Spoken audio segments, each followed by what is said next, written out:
आई है आपने मंदिर के अंदर, तो कुछ देर बैठिए, कुछ देर स्मरण करिए। हमारे यहां तो यहां तक कहा गया है कि किसी मुर्दे को अगर जलाया भी जाता है तो कपाल क्रिया तक रुकना पड़ता है कि थोड़ा रुकिए, कोई पीछे से आकर कुछ कर ना जाए।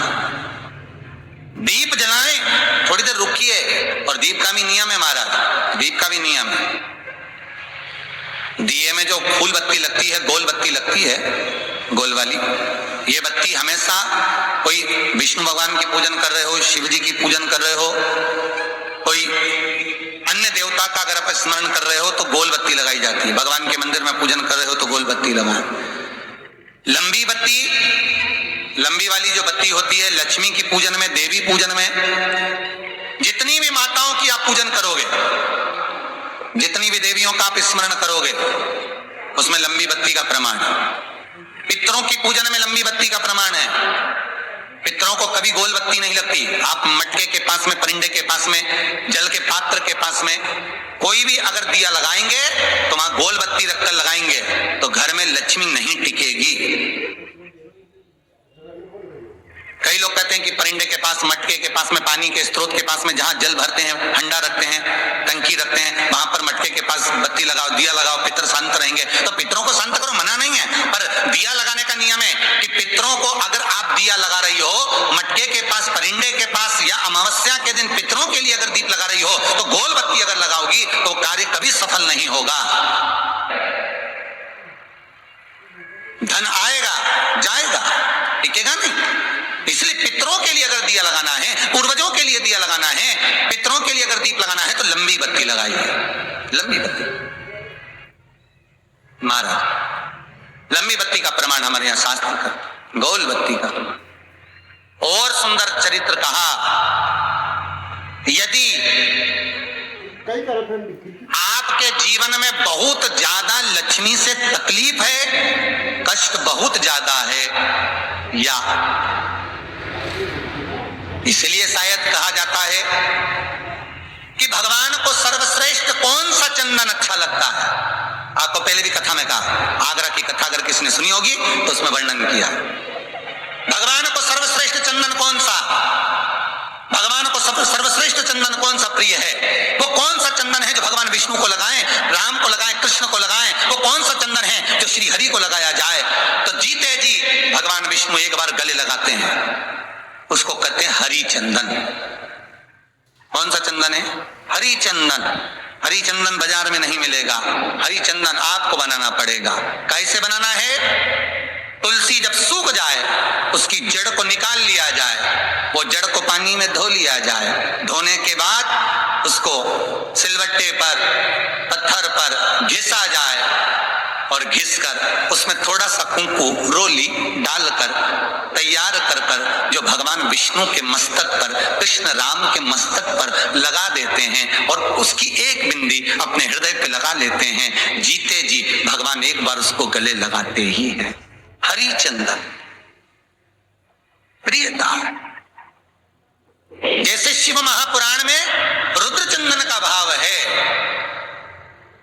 शिव महापुराण में रुद्र चंदन का प्रमाण दिया जाता है। अगर आपने लिंग पुराण पढ़ी हो तो उसका 5वां स्कंद अवश्य पढ़िएगा महाराज, और शिव महापुराण अगर पढ़ रहे हो तो उसका कुमार खंड पढ़िएगा, जिसमें रुद्र चंदन का प्रमाण है। रुद्र चंदन कैसा, रुद्र चंदन का प्रमाण कैसा? तो महाराज कहा, चंदन घिसकर, पीला चंदन घिसकर उस चंदन को 3 मुखी रुद्राक्ष पर लपेट लिया जाता है। 3 मुखी रुद्राक्ष पर उस चंदन को लपेटा जाता है।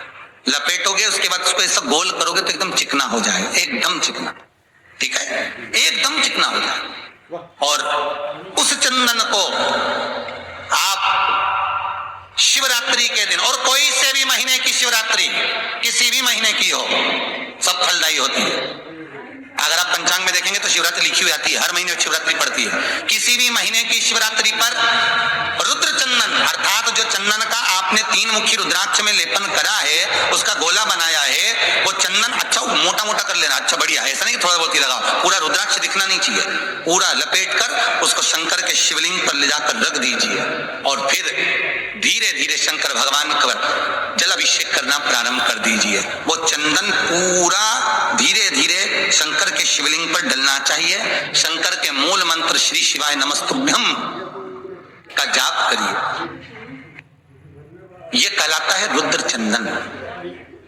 इस चंदन के अभिषेक से महाराज जो काम नहीं होता आप कर कर उस कार्य को प्राप्त कर सकते हो, सिद्ध कर सकते हो। रुद्र चंदन, हरि चंदन, रुद्र चंदन, ये वो चंदन है जो जीवन का सुख प्रदान करने वाले, हरितत्व देने। मंगल है, राहु है, केतु है, दशा बेकार चल रही है, लक्ष्मी नहीं आ रही, कष्ट बहुत है, फैक्ट्रियां नहीं चल रही, कहीं मत जाओ, मेरे शिव की शरण में जाकर एक बार शिव महापुराण को पूरी सुनो। शास्त्र के हटकर कुछ नहीं बोलेंगे, जो शास्त्र सम्मत है स्कंद पुराण में, विष्णु पुराण में, नर्मदा पुराण में, लिंग पुराण में, शिव महापुराण में, भविष्य पुराण में जितनी जितनी बातें लिखी होती है उसको छाट छाट कर लेकर आते हैं, आपको बता देते हैं कि आप ये कर लो, उससे फायदा मिल जाएगा। कोई ज्योतिषी नहीं, कोई कुछ नहीं, बस केवल भजन करो, शंकर का अनुमोदन करो और विश्वास रखो शंकर पर, तो किसी को 1 रुपया देने की जरूरत नहीं पड़ेगी। भजन करो, विश्वास शंकर पर रखना, जन्म मरण और परण वो देगा, सुख वो देगा, समृद्धि वो देगा। जिसके घर में बहु रिद्धि सिद्धि हो, जिसके घर में अमोद और प्रमोद पोते हो, जिसके घर में शुभ और लाभ दरवाजे पर बेटे बनकर विराजमान होते हो, जिसके घर में स्वयं अखंड सौभाग्य देने वाली पार्वती हो, जिसके घर में लक्ष्मी देने वाली लक्ष्मी बेलपत्र के पेड़ के नीचे झाड़ू लगाती हो, जो स्वयं सरस्वती को स्वर प्रदान करता है वो शंकर है। जब सब कुछ उसके पास में है, कुबेर का खजाना वो चोर को दे देता है, जब सर्वस्वता उसके पास है, तो आप इधर उधर डोलते क्यों हो? क्यों डोलो? उस पर विश्वास रखो। वो शंभु, वो शंकर, वो त्रिकालदर्शी, वो कैलाशी, वो अविनाशी सुख देगा, आनंद देगा। आने का तरीका केवल उसको रिझाओ।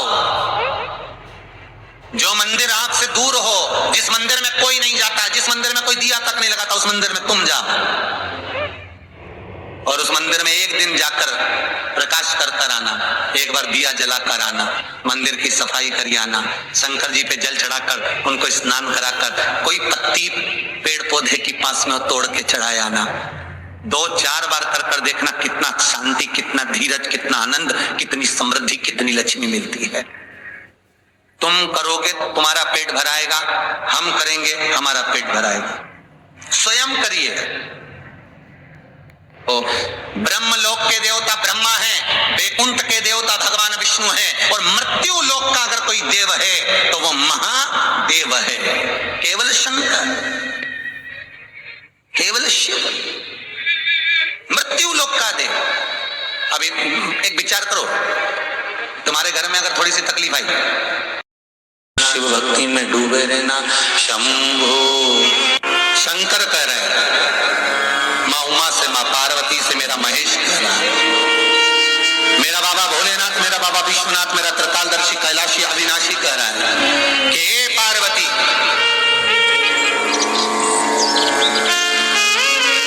एक बीला, एक बेल जो मुझे समर्पित करता है और समर्पित करने के बाद उस बेल की महत्वता देखिए, जो बैसाख महीने में बाबा शंकर को जो चढ़ाया जाता है और 1000 अश्वमेध यज्ञ का पुण्य फल हम प्राप्त कर लेते, मात्र एक फल चढ़ाकर, मात्र एक फल चढ़ाकर। हे पार्वती,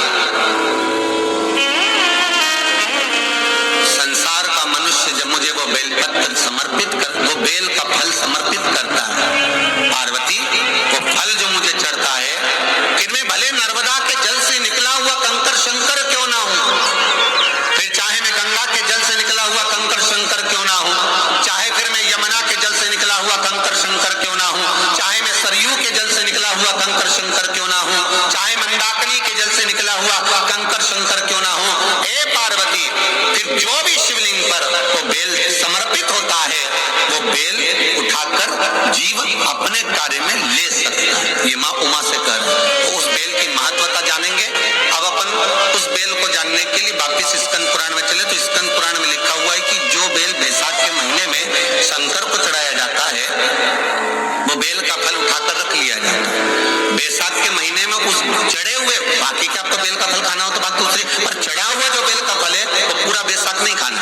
बैसाख के बाद में अगला जो महीना आए उस महीने के अंदर उस फल के अंदर का गुर्दा निकालकर उसको सुखा लीजिए और सुखाकर जिस व्यक्ति को पथरी की बीमारी हो और जिस व्यक्ति को पेट में बहुत भोजन पचता ही नहीं है, पूरा शरीर पाचन क्रिया बेकार हो गई, उस व्यक्ति को केवल 7 दिन तक शंकर पर चढ़ा हुआ वो बेलपत्र प्रदान कर दीजिए।